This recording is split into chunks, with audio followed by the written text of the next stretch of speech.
This session of English language poetry. Yes, I know I'm supposed to be moderating it, but I have just got up from a very bad bout of bronchitis, and I don't think I'll be able to manage it. Zarmina, Raza, who is a poet in her own right, has very kindly agreed to do the work for me, so I, for once, just be a listener. So let me introduce Zarmina is, of course, an English language poet. She is a teacher and teaches poetry, is a very fine teacher. You'll find some of her students amongst the poets here, and they're all inspired by her. And she's, I think, done a remarkable job of inspiring others to write English language verse. Now, why English language? Why any language? Whatever language you want is relevant. So I'm just going to hand this over to Zarmina to do the work for me today and listen myself. Thank you. Zarmina.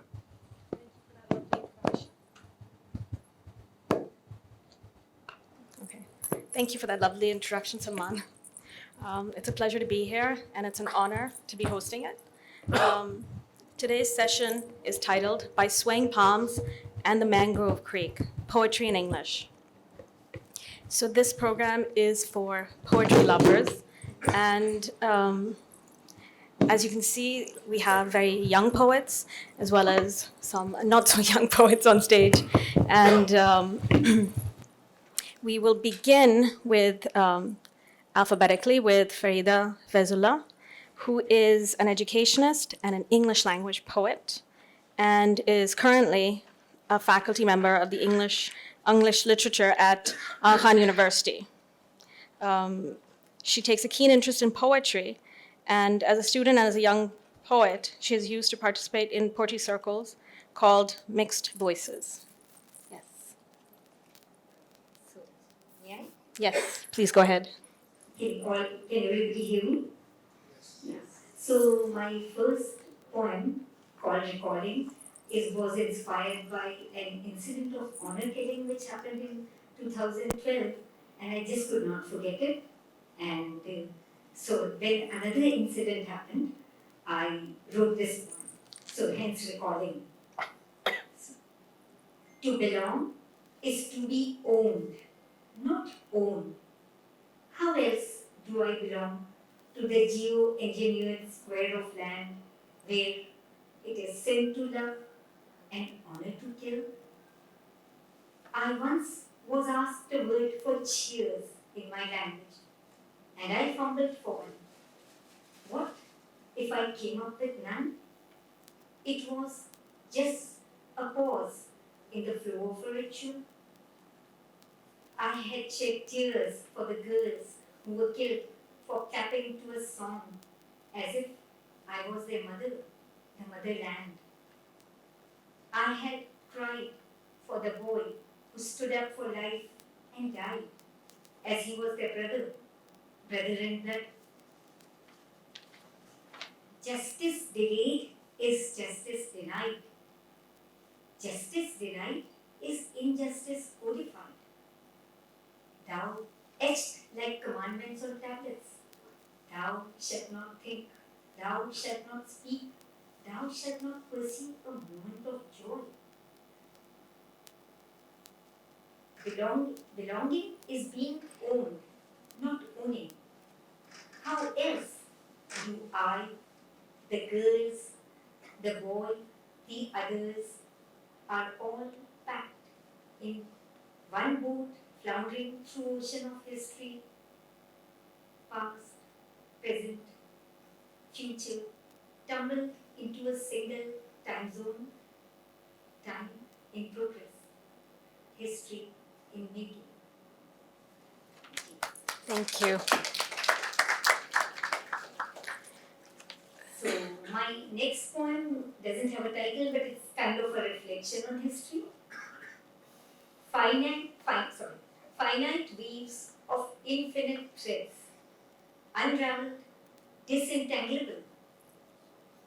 Infinite truths woven from finite myths to faiths unassailable.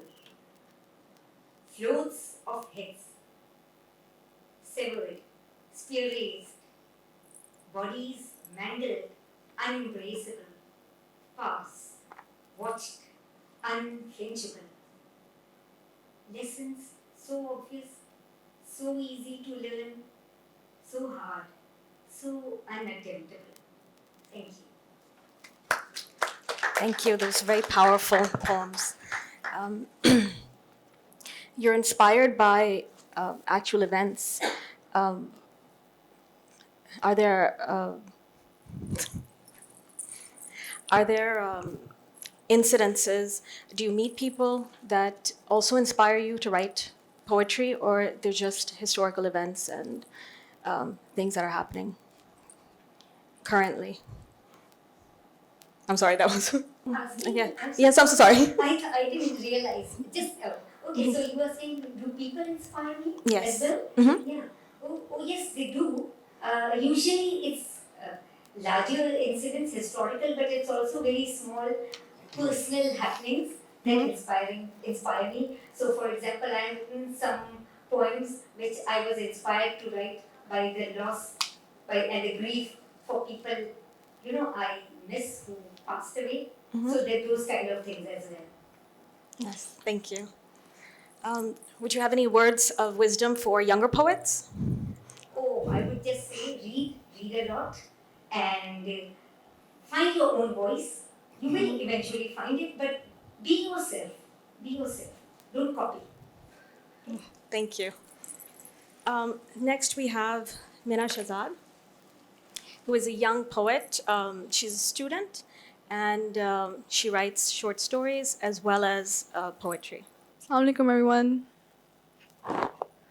So it's working. Thank you. This is the third time I'm attending KLF, and every time it's a bigger joy than the last. And I'm so glad that I'm able to use this opportunity to share my poems with everyone. So my poems are usually very personal, based off of personal events. So they're very close to me and to my heart. The first one is I wrote this poem for my best friend who went abroad recently for university, and I have not been apart from her for longer than a few months at a time. So it was a very emotional experience for me. So I wrote this poem to her as a parting gift, and it's called Parting. Friend I made when I had none. The last time we sat together seems as if in a lifetime long past, long loved, always remembered. Cotton candy strands of hair I always ran my fingers through, despite your little frown. Forgive me. I don't know when I will be able to again. A decade lived within this love. You know me more than I know myself. I don't know who I am anymore without your voice in mine. Friend I have and always will, live so fully that your heart begins to burst at its seams with love and light and memory. Visit soon. Come back sometime to the place where we first began, and we will play like we used to, like you never left, like you will always be in my heart.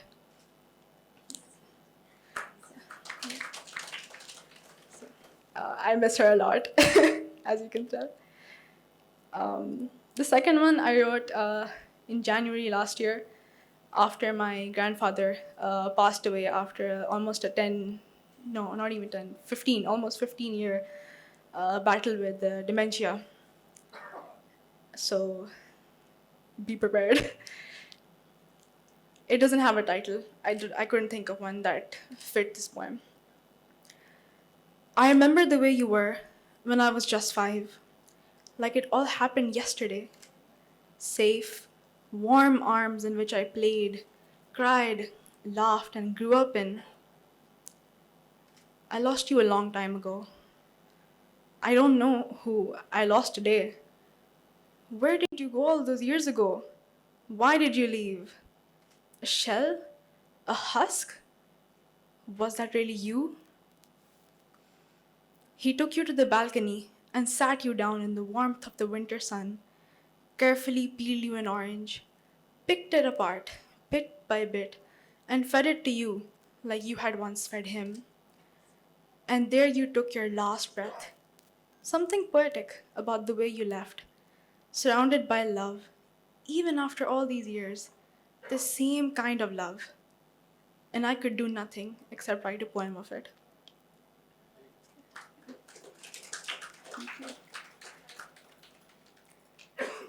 So, this last one, I wanted to experiment with a more angry feeling because mostly I've always written about happier emotions, more soft emotions. So I wanted to see what I could do if I could work with anger. It's called 6 Happenings. 1. Something that never happened. I tell you, we could have been okay. We could have stayed friends. You confess.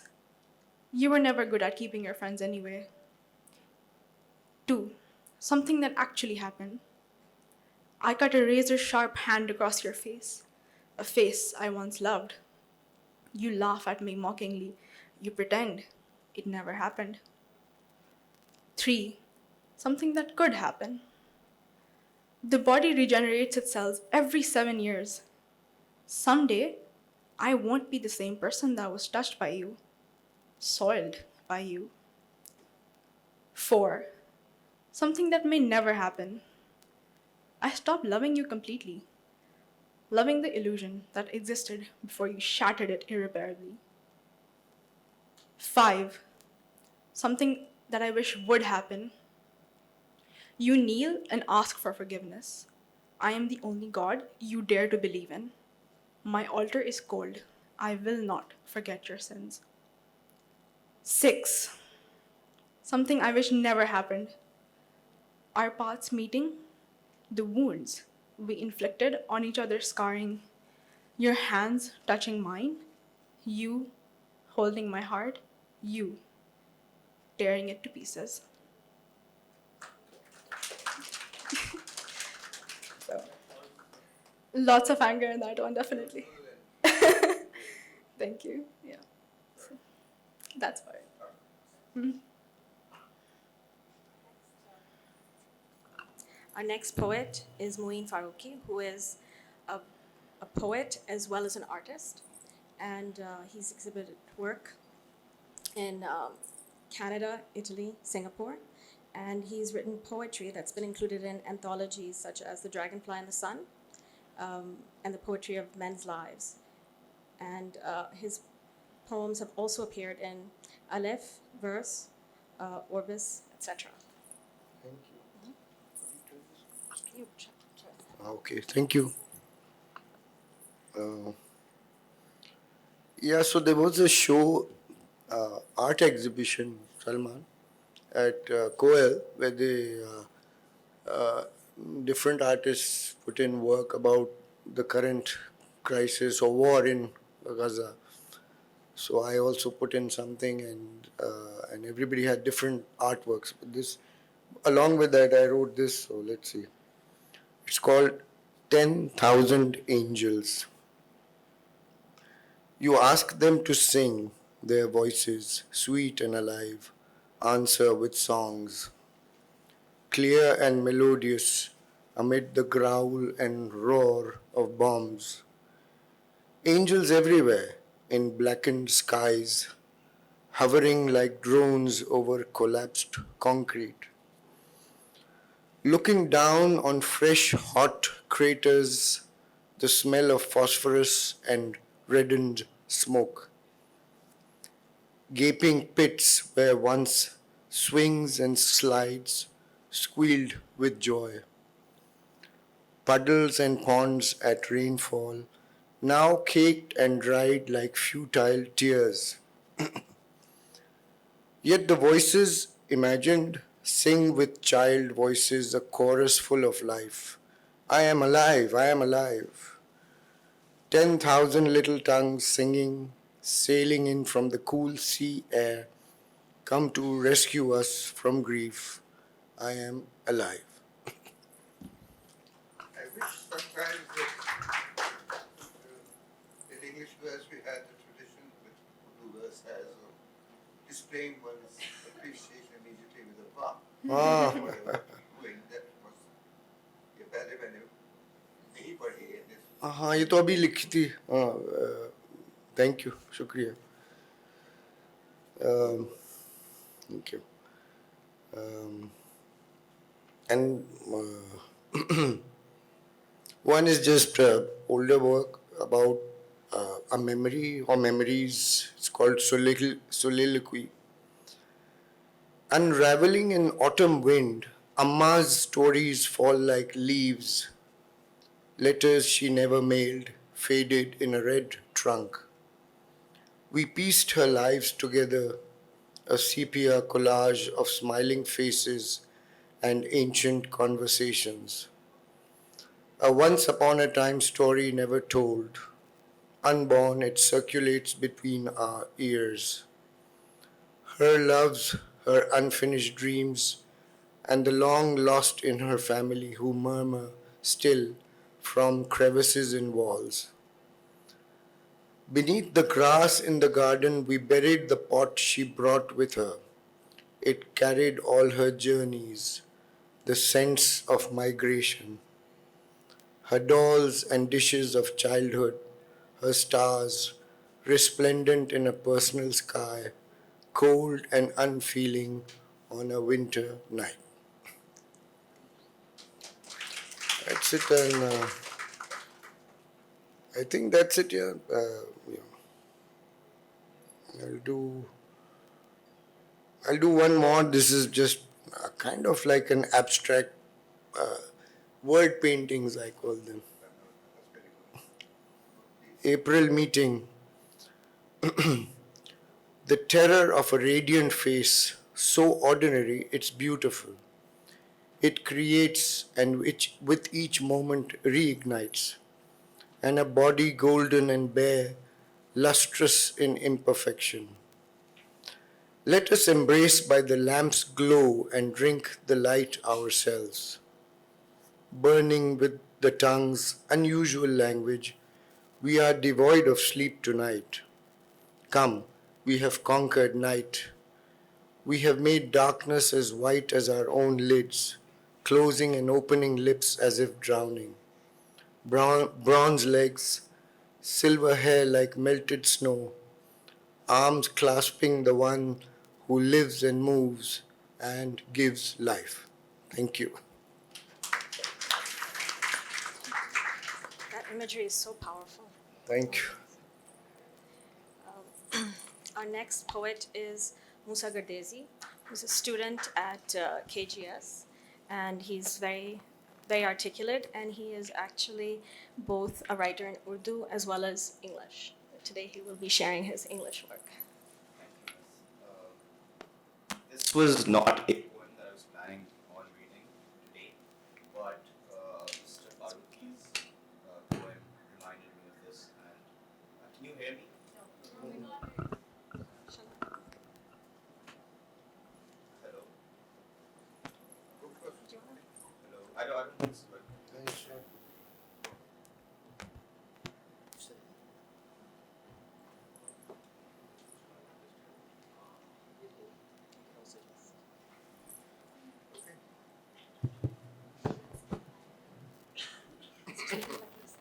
Thank you. Hello. This is not a poem that I was planning on reading today, but Mr. Faruqi's first poem reminded me of this, and I think it might be something appropriate for today. It's called Ascending Palestine, and I wrote it earlier this month. Peace upon you, all blessings and all peace, prophet of mercy. How you traveled through the sky faster than the speed of thought. How the ladder of the sky unraveled just for you to climb. How in your mantle you could fold all of space and all of time. Horizon, horizon, how you could cross to the company of your Lord, I do not know, I do not know. By the star when it falls, I do not know, I do not know. But Lord, I do know that when the distance between you and majesty, you and mercy, you and divinity, you and Noor was 2 arms' lengths or less, Noor and Noor, divinity, divinity, mercy, mercy, majesty, majesty, when you stood in the company of your Lord, in the realm where Gabriel burns, you still wore your sandals. The sand beneath your sandals shines and watches all the earths and all the skies, creation, uncreation, past and present, the sand that you had brought on your journey from the sacred mosque to the furthest mosque. Beneath your sandal shines the sand of Palestine, the sand from which the bodies of infant martyrs will be formed, martyrs whose atoms have seen already the heavens and the earth, already kissed your sandals and your feet. Peace upon your sandals and your feet, and the holy sand beneath. Peace upon you, all blessings and all peace, Prophet of mercy. Thank you. Very good.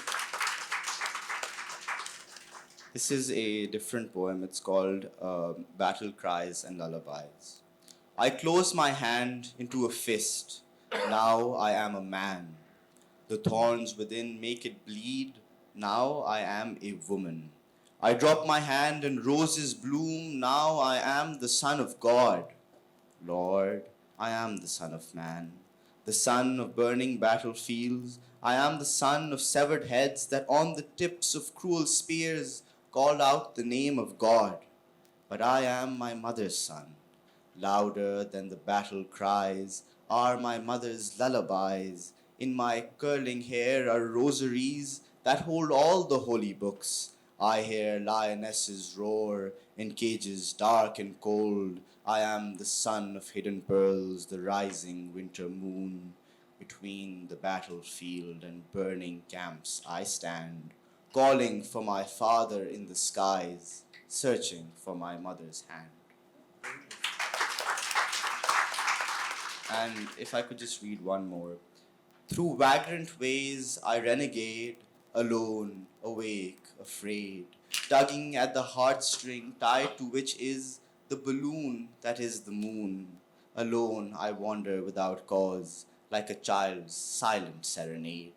The moon is a mark on your nail, with which you trace my veins, marking the map of all the places where we've been, tracing the half-deserted streets, lined with love song singing trees, as we sway from one half-dream to the next, in and out of oyster shells that make just enough room for two. To the drowning edges of the beach that resisted climate change for you and me, you trace your nails across all my dreams and yours, and those we did not dare to dream, leaving a map of letters calligraphed in a language God did not teach Adam to speak. What does this mean, you ask? I smile and trace your veins backwards to the turning where that which could have been departs from that which is, to reveal that that which separates the two is the brushwork of a prayer that you dared to pray, a prayer to a poet's God, an artist's God, a cartographer who drew in the shape of all your prayers the map of all the places where we've been, and let those prayers flow through your veins and mine. Thank you. That is very powerful. It almost seems like the words of a prophet. Our next speaker is another student from KGS. Her name is Sanaya Salim, and she writes and is a student of sociology and literature. So, most of my work tends to focus on finding beauty in mundane circumstances. So, both of the poems that I'm going to be reading out today are, very minuscule moments which I magnified and tried to find something special in. The first one is called Traffic Jam. Traffic Jam. Sorry, I'm going too fast. The water in my bottle swirls, and sound resounds around the quiet car. I am stuck in traffic, and there is nothing to do about it. I always said I like cities, but maybe I don't like that they are filled with people as selfish as I am. People who would get where they want to go at the expense of another person's time and energy. Maybe cities are packed, full of people, because they exploit the most criminal part of us, the desire to be known and heard more than someone else. I can't shake this feeling I get, hearing car horns, that maybe time is a commodity in cities because it's the only thing you can't buy back. It's the only thing you can't control. It's 6:35 p.m., and I've been in the same spot for 10 minutes. I'm about to lose my temper, but the thing that stops me is the sight of a woman sitting in a bus with the windows open, the scarf on her head fluttering in the wind, singing a song to the sky, waiting for the traffic to ease. The second poem is called Parallel Reality. Your paradise is a parallel reality, where perfection is a second name for love. The stray cat outside your gym bares its teeth to you in a gaping smile. You, dazed from cardio and calorie deficit, stare back unfeelingly. The sky above is an overdone metaphor, beat to death by factory fumes and car exhaust. October evening stretches out in front of you with the promise, no, the threat of tomorrow. You don't want to wake up tomorrow. It's why you never go to sleep on time, and why you have to heckle yourself out of bed every morning. You awake from nightmares of classroom chaos and Oxford commas, and look out the window only to realize that it's not winter yet. It never will be, or perhaps it is perpetually winter in the wasteland of your mind. Life will never be good enough, or perhaps it is always good, and you are just too blinded by pessimism. Days of staying silent have made you a moldable girl, a girl that says nothing and keeps to herself. Maybe it's not worth it to speak, because you know the inevitability of disagreement and conflict. You know the inevitability of pain. The only power you occupy is that within yourself. When you stay silent, you tell yourself it is an act of self-preservation, a way to shield yourself from the harm that others have inflicted on you before, during times when you were less knowing. Now you're more knowing, less feeling, more safeguarded from trauma, but also sheltered from being human. You are a robot. The cat outside your gym stares up at you, and you take a cautious step back, for fear that it's diseased and wants to attack you. Dazed from conflict and calorie deficit, you step into your car, already preparing for the next day of your life. Thank you. That was really lovely. It's really amazing how you're so in the moment and yet so living the entire span of experience. Our next speaker is Sophia Khan, who has a BA in English and is currently working as an editor. Hello. All right. Thank you. Good evening, everyone. Thank you for coming. I'll be reading a couple of my poems. This one's called The Woman. I'm trying to write, but the woman I met yesterday was kicked in the belly while turtling her children. My tears will flood your grave. She's a silver shard in the moonlight, slick from unraveling the stitches of uniformed men. It isn't enough. She folds pebbles like prayers, blessing each stone, imbuing them red. They wake up to rubble, their icicles sand-shattered, sifting through their fingers like salt. I'm thinking again of rescuing her from the heap she has made her mountain. But I will not go. I will not go to this land. This is the land of my mother, and her mother, and her. I'm trying to write, but my pen is a boulder.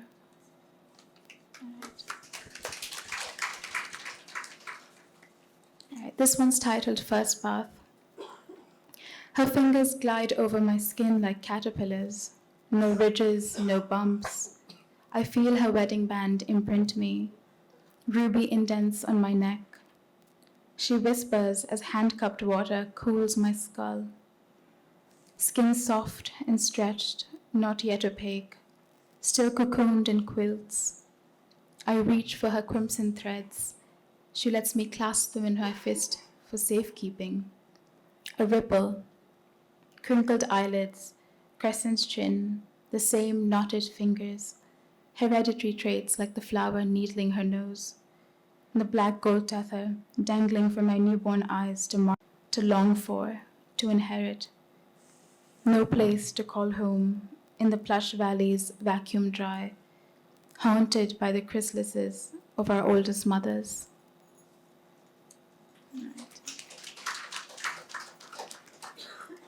And the last one is titled Winter in Karachi. At dawn, I rise to a burning, spools of smoke ribboning through the netting, curling around the bedpost, a jinn's gentle beckon. My mother is ash, her dust braided into my bones. I can never let the cup spill, not even in poem. Her body is a dung loaf, frosted with pearled dew. I know the deviltry is aflame. Let me collect the ashes. The air droops with cardamom. Let me crack the seeds between my teeth. My mouth a saucer for milky sap. I would chew your leaves, but I have no ulcer to treat. Respond, O tree. Tell me if I'm to burn with you. Promise me that you will sweep my embers. Right. Thank you.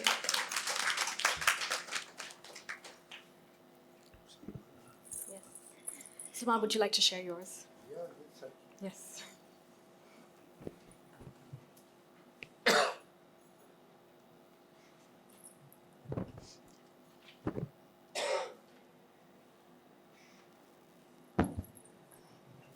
And a couple of people here have already heard it. You have, I know. But it's one I like, so let me share it with you, with people today. Sorry. It's called Dancer.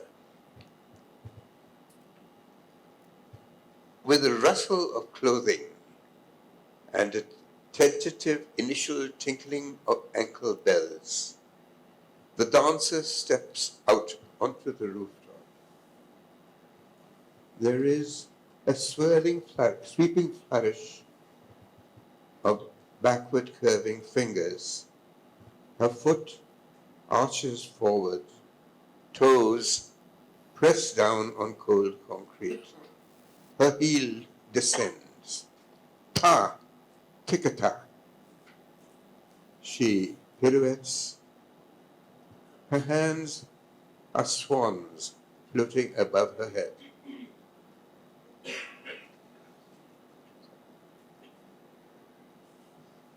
Then curtsies with a supple blend of her knee, her palm rising towards her inclined forehead in salutation.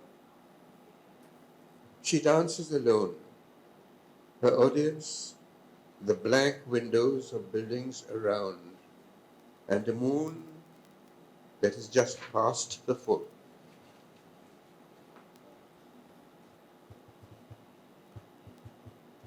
Na tin tinna, na tin tinna, her feet follow the rhythm she generates within herself.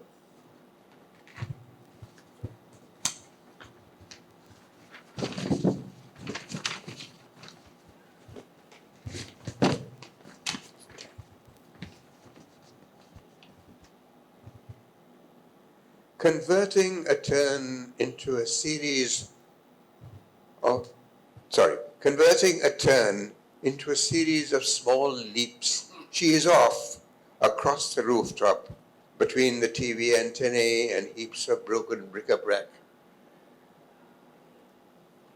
and around the base of the looming water tower. She dances the many stories of her life, her art, becoming a forsaken forest maiden by a lotus pond, a playful kitten prancing in a shaft of moonlight. She is a gazelle that springs over meadow grasses, a princess adorning herself with necklaces, earrings. Sculptress of space, she grasps skeins of nighttime darkness and molds them, her limbs, her gesturing hands, fitful,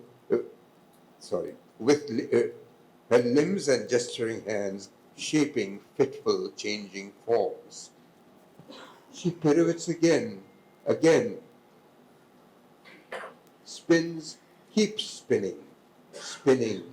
Her foot slaps are a sharp staccato on the rooftop. The pealing of her ankle bells crescendos to a jingling thunder. Na tin tinna, na tin tinna. Her hands rotate the sky above her, the moon and the dim, eclipsed stars.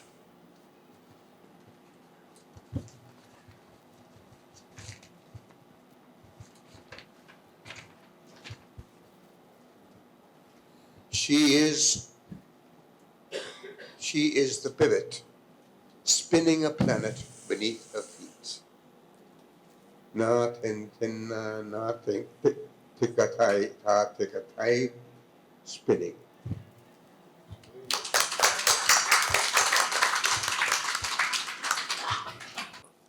I'll read. We have a question for all. Oh, yes. Would you have to read? Yes. I've also been inspired by Gaza, like two of the other poets. So the first poem is called Two Boys. Ash smeared across a baby face, body trembling uncontrollably. Shell-shocked eyes, terror ingrained into the very bones. The child focuses on his dusty hands, palm scratched by rubble. He lifts the shivering palm. See, I'm hurt too.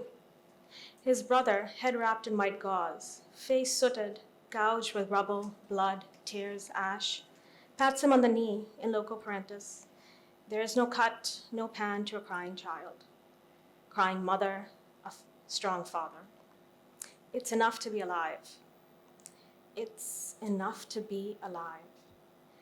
Terror in the eyes of one child, resignation in the eyes of the other. To bear witness,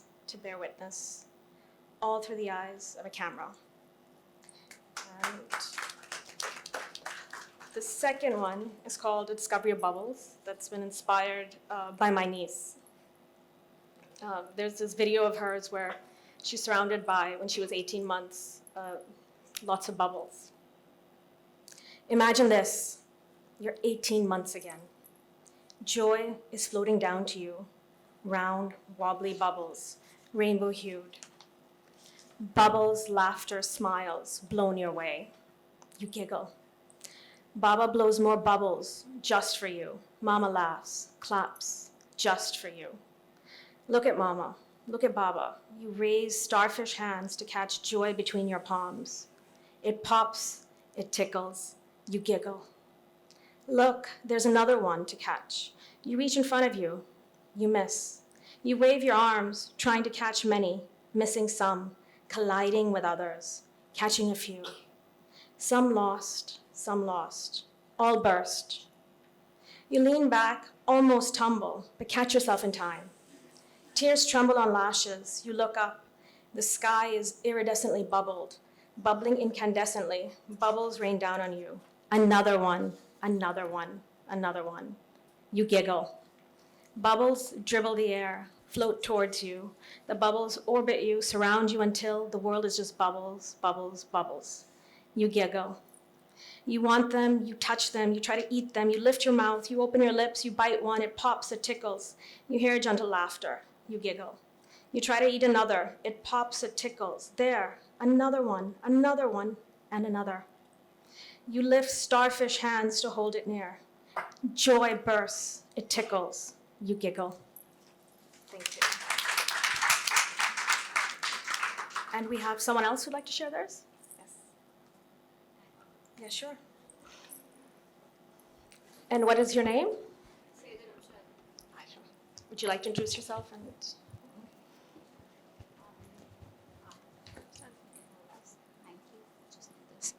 Hello, Asanko. Actually, I'm Sayyida Ramsha Ali I'm from HBL. I work in the FI department in the FI team. But my passion is writing and also banking and finance. I can tell you one thing about this world, and that is that this world revolves around finance. It does not revolve around marketing. The entire world revolves around finance. And words, the topic is sustainability, words changing mindset. So let's begin. I don't need this anymore, thank you. How many of you have read the writer Unlimited Power by Tony Robbins? How many have read the book? Has anyone read the book Unlimited Power by Tony Robbins? I guess no one has. So that's a good one. I'll have a good start then.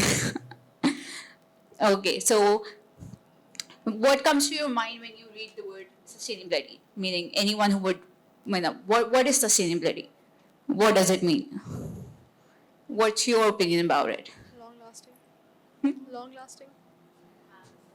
Long lasting. Long lasting, okay. Good one. Your opinion? Sustainability. Okay, okay. Sustainability, what comes to your mind? Longevity, nice one. What comes to your mind? Saving resources? Saving resources, what comes to your mind? That's right. I guess using resources in like a way where they last longer. Yeah, it's like in balance with everything else, so that everything stays on, not just the. Exactly. You're getting to my point. So what is No, Thank you for providing me with this opportunity, by the way. Gratitude. That's a key initiative. Okay, so now when you hear the word sustainability, what comes to your mind? Someone from this audience now. What comes to your mind when you hear the word sustainability? That we're not going getting to the point, man was able to get to the point. Sustainability is about balance. It's about balancing your today's needs with your tomorrow's needs, forgetting your past mistakes and moving on. No. It was actually a piece of writing, but my phone turned off at the last moment. But I have this piece of writing. I'll show it to you.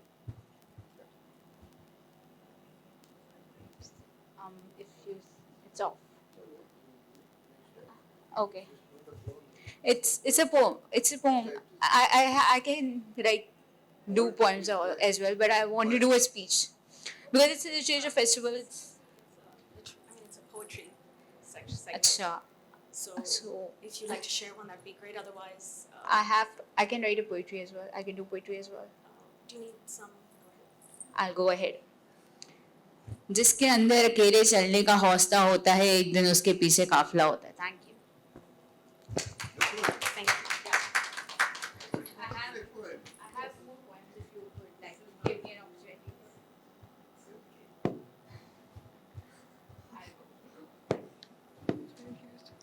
Thank you very much for that.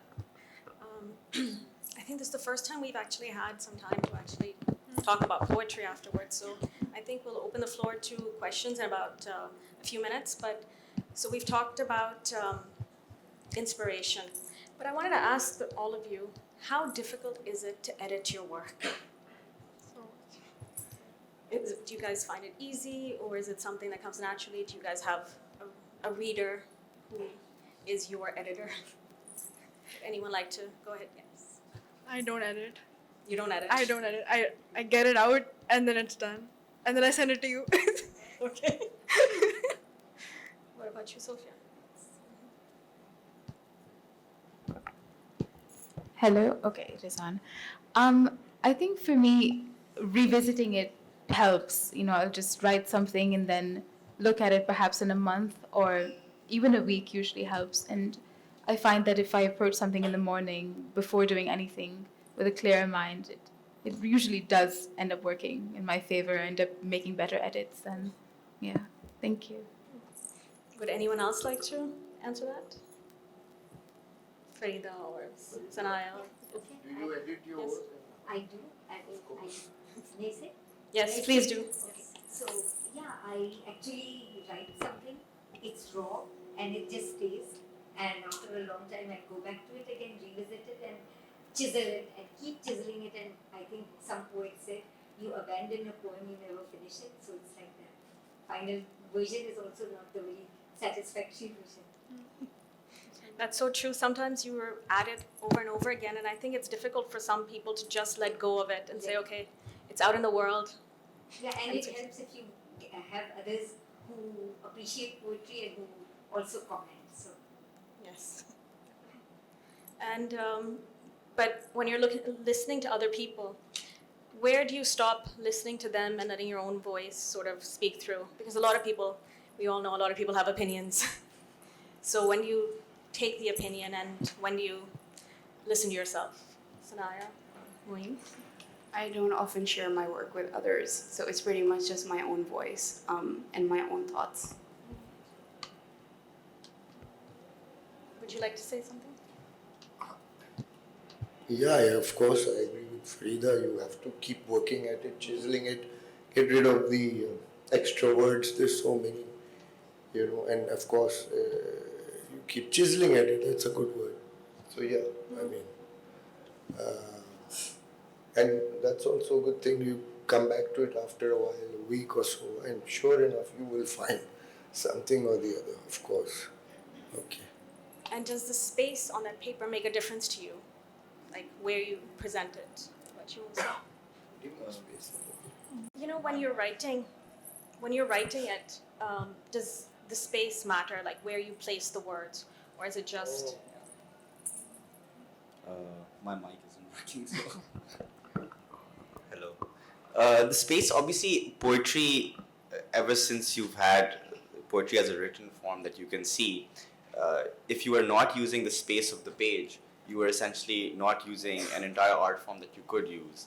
So I definitely do like to, sometimes you probably couldn't have seen it because I was speaking, but if you were to look at some of these poems written on the page, they do have shapes and they sometimes reflect that. And many poets have done that since the 60s.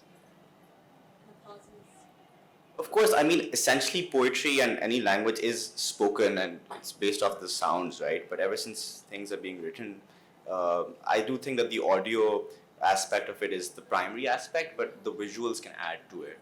Yeah, absolutely. As somebody said, the value of a poem is in its recitation, it's in speaking. It has to sound. It's about its sound.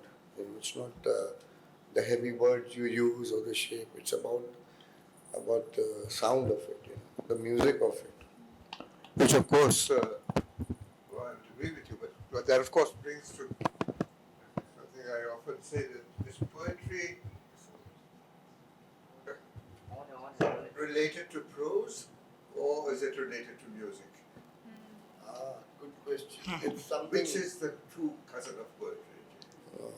you can't do without either, actually, and they both. It has to have music. Prose began with reportage, and fiction came Yeah. much later. Poetry came much earlier than anything else. Yeah, absolutely. It comes from folk songs. Or, I mean, I would keep prose far from it, actually. A lot of, poetry becomes like prose when it's it becomes flat for me. I mean, it has to be its sound, its music, without that, it's just, it doesn't do much for me. The meaning has to be blended with that sound for it to come out as music. You have to read it aloud to see if it is a poem. That's usually I think the editing part for most of us, right? That that you say it out loud and. Yeah, you have to read it aloud. We're not talking to a mic sitting. So on that note, we'd like to open up the floor to questions. Yes.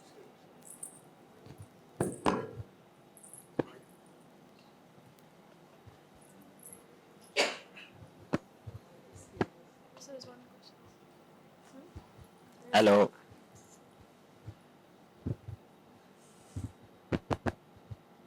Hello. So my question is to the one and only Moosa Gardezi.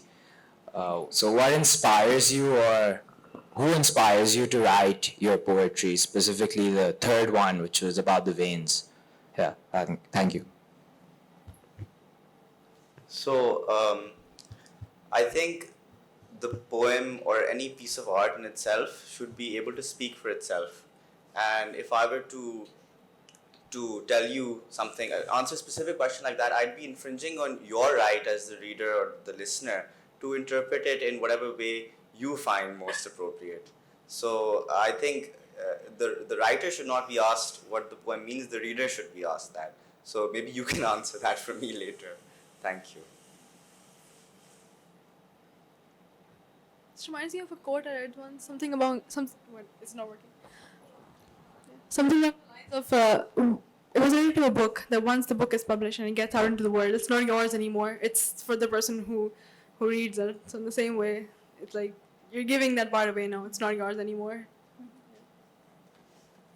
No, you bring up a very valid point, and it comes up in art or painting or visual art all the time, where you go in and you see something which may not be impressive, but then you're given this long statement. So you're supposed to read that, and I'm saying I don't really want to read the statement. I want to see the work. It's visual art. It should appeal to me or not. Sure, the background helps, but the work should stand on its own. I mean, I shouldn't have to know the history of it, or I shouldn't have to know Greek mythology, for example, to be able to understand it or something. This is what I feel. I don't know. I think that comes in more when you're analyzing them, like when one does in literature class or something like that. Yeah. So this again brings me back to the original point that, you can listen to Urdu to hame samajh aati hai, but you can listen to Neruda, which I don't understand, but it's beautiful because of the sound. So this is my main thing, is the sound has to be there. You listen to a good Arabic poem, a Spanish poem, it has to sound right, even though I don't understand it. So this is my basic thing. I shouldn't need to know what all there is. Is that what you meant? I don't know. Is that what you meant? May I add something? 5 minutes. May I add? Yes. Go Salman, ahead. you Yes. want to say something? Frida, you'd like to say something? Yes. Oh, it's over. Okay. Did you want to say something? Salman, what about you? What do you think? Should if I don't know the references or the history, if I don't know does the success of a poem depend on its sound, or does it depend on I should be able to understand the historical references in it, whatever? Well, Urdu is a language which is, I think, a lot richer in sound values than English.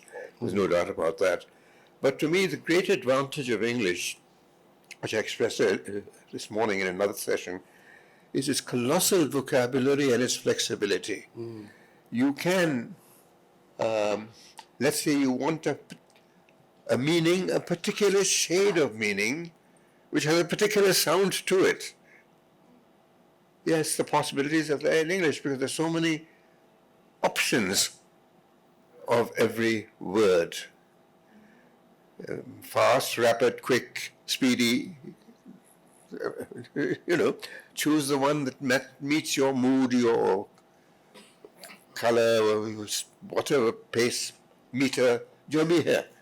And that, I think, is a great advantage of English, and why there is such a large body of English poetry, not only because English is a 1,000-year-old language, it's an old language, of course, compared to Urdu, which is a much younger language. You cannot have that larger body in Urdu as you can in English, obviously. It's just a younger language, that's all. But I'm not running it down at all. I mean, it's got a different feel and texture to it, totally. The richness of sound in Arabic poetry also. Now, there's an ancient language with a huge sort of body of poetry going back to ancient times and continuing, and very strong on sound values. I wish I knew more about it. I could comment, but anything other than that would not be fair. So, is that what we're saying? Yes, go ahead. My question is addressed to the one and only Moosa Gardezi again.